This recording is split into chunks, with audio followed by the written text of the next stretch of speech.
a 225-pound bench press, a 135-pound overhead press, and 50-pound dumbbell strict curls.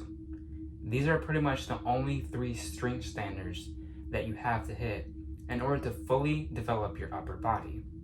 Now, you may say, oh, I already know how to do all of these strength standards. Well, I would ask you this: are you at a relatively lean body mass? Are you around 150 pounds, which is where most naturals are going to peak genetically? Have you been working out for a while? Do you also do hypertrophy work as well? I would say that's another important part of the puzzle. However, if you can in fact hit these numbers, you probably can use heavier weights with high reps at the same time too.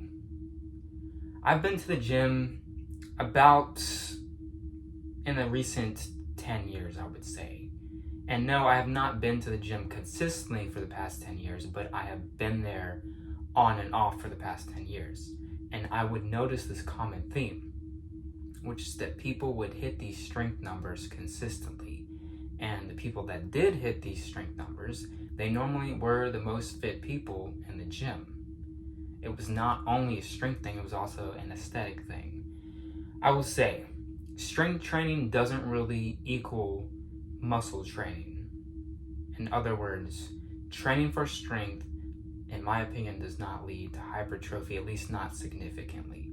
However, if you hit very high weights, but specifically on certain movements, it does in fact have some carryover to your muscle gain progress.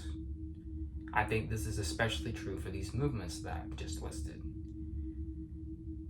A lot of people may say that this is not enough weight and that maybe it should be 10 to 20 pounds heavier.